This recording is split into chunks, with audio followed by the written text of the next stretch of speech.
Hello दोस्तों, आज हम लोग स्टोरी एक्सप्लेन करेंगे एक ब्लॉकबस्टर मूवी ट्रिपल आर का, जिसकी मेन स्टार कास्ट में रामचरण तेजा, एनटीआर जूनियर, अजय देवगन और आलिया भट्ट हैं। तो चलिए कहानी को शुरू करते हैं।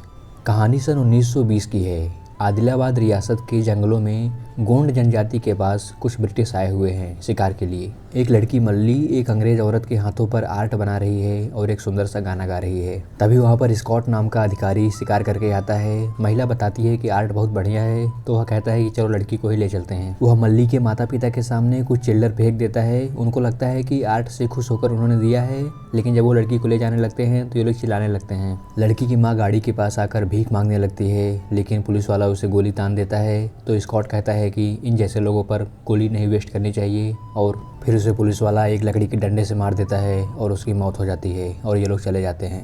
एक थाने में किसी बात पर जनता ने बगावत कर दिया है, तो अधिकारी एक आदमी को पकड़ने के लिए कहता है और फिर आता है अल्लूरी सीताराम राजू।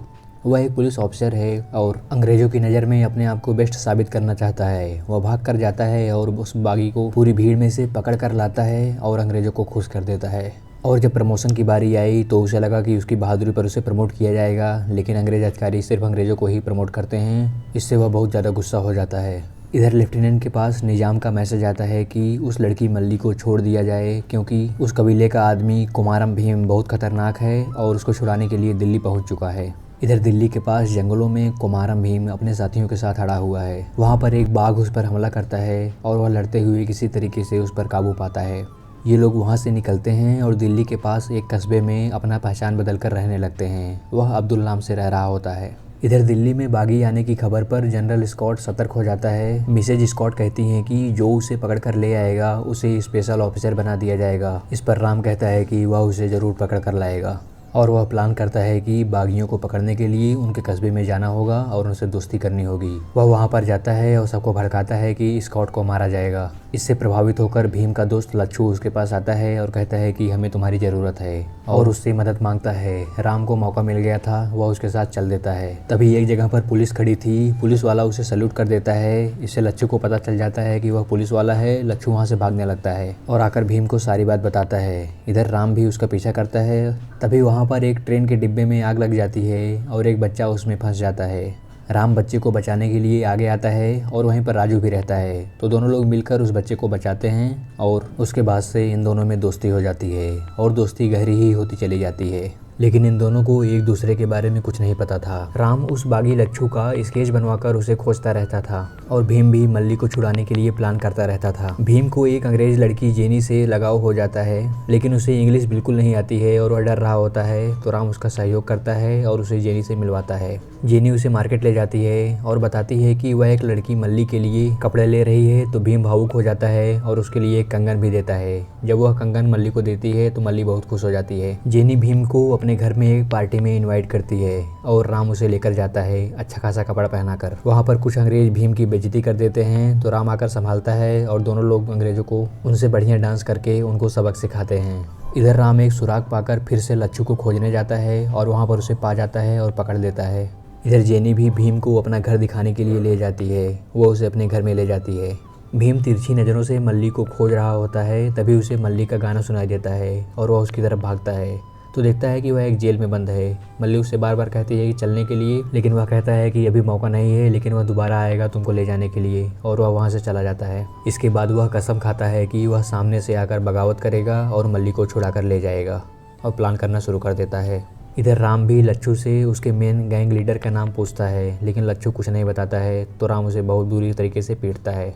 एक लड़की सीता जो राम की प्रेमिका है और उसका बाट जो रही है, गांव वाले आकर कहते हैं कि राम को गए 4 साल हो गया है और अब वह वापस नहीं आएगा। इधर लच्छू एक सांप को पकड़कर राम को कटवा देता है और कहता है कि 1 घंटे में तुम मर जाओगे। राम किसी तरीके से भीम के पास आता है, तो भीम उसे देखता है और उसका इलाज शुरू करता है और उसे ठीक कर देता है। ठीक करने के बाद वह राम को यह भी बता देता है कि वह मल्ली को छुड़ाने जा रहा है। इस पर राम गुस्सा हो जाता है, लेकिन बीमारी के कारण उसकी हिम्मत नहीं थी भीम को पकड़ने की। महल में पार्टी चल रही थी और किसी को भी भीम के आने का अंदेशा नहीं था। और तभी वहाँ पर भीम एक गाड़ी के साथ आ जाता है और उस गाड़ी में बहुत सारे जानवर थे। सब तितर बितर हो जाते हैं और पूरी तरीके से भगदड़ मच जाती है। भीम भी सबको मार पीट कर मल्ली को छुड़ाने जाता है, तो देखता है कि वहाँ पर राम आ गया है और वह पुलिस की वर्दी में था। तो भीम आश्चर्यचकित रह जाता है। राम उससे सरेंडर करने के लिए कहता है, लेकिन वह नहीं मानता और दोनों में लड़ाई शुरू हो जाती है और आखिर में राम उसे पकड़कर बंदी बना लेता है। राम ने एक बड़े बागी को पकड़कर वायदा निभाया था, इसलिए उसे स्पेशल ऑफिसर बना दिया जाता है। अब उसे उस जगह की बागडोर मिल गई थी जहाँ पर सभी बंदूक वगैरह रखे जाते थे। अब राम अपने बचपन की बात याद करता है अपने पिता वेंकटरमन राजू के बारे में। वह एक बागी थे और अपने साथियों को बंदूक की गोली की कीमत समझा रहे थे। वह बताते हैं कि वह पहले अंग्रेजी सेना में थे और जब एक बागी को मारना था तो वहाँ पर स्कॉट आता है और कहता है कि इन बागियों पर बंदूक की गोली नहीं खराब करनी चाहिए और उसे हथौड़े से पीट कर मार दिया जाता है। इससे वेंकटराम बगावत कर देता है और उसके बाद अपनी आर्मी बनाकर अंग्रेजों से लड़ने लगता है और कहता है कि इसीलिए हम सभी को बंदूकों की ज़रूरत है और तभी हम लोग जंग जीत पाएंगे। वह सबको राइफल चलाना सिखा रहे थे। तभी देखते हैं कि उनका बेटा राम निशानेबाजी में बहुत माहिर है, तो वह बहुत खुश होते हैं। लेकिन तभी वहाँ पर पुलिस ने आक्रमण कर दिया और वेंकट और उनकी सेना पूरी तरीके से पुलिस का सामना करती है, लेकिन वेंकट के हाथों में चोट लग जाती है। इसके बाद वह बंदूक राम को पकड़ा देते हैं और राम पुलिस वालों का सफाया शुरू कर देता है। लेकिन इसी बीच राम की माँ और उसका भाई मर जाते हैं।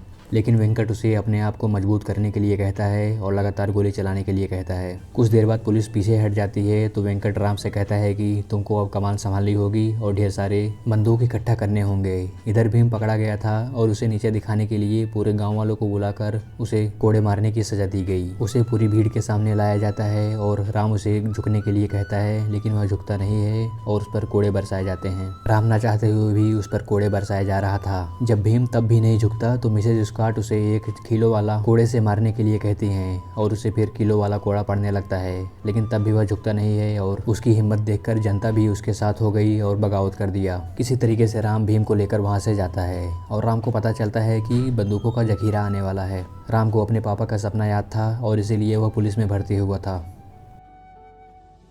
बंदूकों को ले जाने था कि भीम को फांसी भी होने वाली है, इसलिए वह कहता है कि उसने जनता की आंखों में भीम के लिए प्यार देखा है, इसलिए पहले वह अपनी दोस्ती को आगे बढ़ाएगा और भीम को छुड़ाएगा। और फिर प्लान करता है और स्कॉट को बहकाकर मल्ली और भीम को फांसी देने के लिए नदी के किनारे ले जाता है और वहाँ पर उसे छुड़ा लेता है। लेकिन भीम को विश्वास नहीं होता और वह राम को मारकर वहां से भाग जाता है। राम भी आखिरी समय तक उसे भागने देता है और पुलिस को रोके रखता है और राम पकड़ा जाता है। राम की भी बहुत पिटाई होती है, लेकिन वह भी मुंह नहीं खोलता है। इधर पुलिस भी भीम का पीछा कर रही थी और वह भागा भागा फिर रहा था। एक जगह पर पुलिस चेक करने के लिए आती है और वहाँ पर भीम होता है। तभी वहाँ पर सीता आती है और कहती है कि यहाँ के लोगों को चेचक हुआ है, इसलिए पुलिस वहाँ से भाग जाती है। जब भीम पूछता है कि तुम कौन हो और तुमने हमें क्यों बचाया, तो वह सारी कहानी बता देती है। वह बताती है कि जब लड़ाई हो रही थी तो कुछ देर बाद पुलिस फिर से आ जाती है, तो वेंकटराम अपने शरीर में बम बांध लेता है और पुलिस के सामने आ जाता है और गोली चलाने के लिए कहता है। इस पर राम गोली चला देता है और वेंकट समेत सभी पुलिस वाले मारे जाते हैं। वेंकट ने मरते मरते कसम खिलवाई थी कि तुम इस सेना की अगुवाई करना और बंदूकों का इंतजाम करके जंग लड़ना, और इसीलिए राम सेना में भर्ती होकर यह सब कर रहा था। और जब यह बात भीम को पता चलती है तो वह बहुत दुखी हो जाता है और कहता है कि उसने अनजाने में बहुत बड़ी भूल कर दिया है, लेकिन उसका पश्चाताप उसे हो गया है और वह इसका बदला भी लेगा। और वह सीता से राम को छुड़ाने के लिए कसम खाता है और प्रस्थान कर जाता है उसे छुड़ाने के लिए। जेनी ने उसे जेल का नक्शा दे दिया था और वह वहाँ चुपके से पहुँचता है और किसी तरीके से राम को खोजता है और उसके बाद उसे बाहर निकाल लेता है। सभी पुलिस वालों से लड़ते हुए ये लोग बाहर आ जाते हैं और पुलिस इनका कुछ नहीं कर पाती है। ये लोग जंगल में भाग जाते हैं। स्कॉट जंगल में पूरी आर्मी भेज देता है। इन लोगों के पास कोई हथियार नहीं होता है, तो भीम भगवान राम की मूर्ति के पास पड़े हुए तीर धनुष को राम को दे देता है। तभी वहाँ पर पूरी आर्मी ने अटैक कर दिया और उसके बाद राम तीर धनुष लेकर आ जाता है और सब पर आक्रमण कर देता है। दोनों तरफ से भयंकर लड़ाई होती है और ये लोग पूरी तरीके से पुलिस वालों का सामना कर रहे थे। और काफ़ी देर तक लड़ाई होने के बाद ये लोग आखिर में उस पुलिस वालों को भी मार देते हैं। इसके बाद उनकी नज़र अब महल पर होती है जहाँ पर बंदूकों का जखीरा रखा हुआ था। ये लोग आगे बढ़ते हैं तो स्कॉट तोप से इन पर बम बरसाता है, लेकिन ये लोग बचते हुए आगे बढ़ रहे होते हैं और उस बंदूकों के कारखाने में आग लगा देते हैं। इससे पूरा ब्लास्ट हो जाता है और घर गिरने लगता है और इसमें स्कॉट बुरी तरीके से घायल हो जाता है और उसकी पत्नी भी मर जाती है। उसके बाद राम और भीम ढेर सारा बंदूक उठा लेते हैं और उसके बाद स्कॉट को भी मार देते हैं। फिर ये लोग हथियार लेकर पहुंचते हैं जहां पर सब लोग इनका इंतजार कर रहे थे। वहां पर राम सीता से मिलता है और सब लोग बहुत खुश होते हैं। भीम भी राम से कहता है कि हम लोगों को भी हथियार चलाना सिखाओ और हम लोग भी इस आज़ादी में साथ लड़ेंगे। दोनों लोग साथ मिलते हैं और उसके बाद बगावत शुरू हो जाती है और यहीं पर कहानी ख़त्म हो जाती है। तो दोस्तों, कैसा लगा आपको यह वीडियो, बताइएगा ज़रूर। इस वीडियो को यहीं पर समाप्त करते हैं और बहुत ही जल्दी हाजिर हो जाऊँगा एक नए और धमाकेदार वीडियो के साथ। तब तक के लिए हंसते रहिए, मुस्कुराते रहिए और अपना ख्याल रखिए।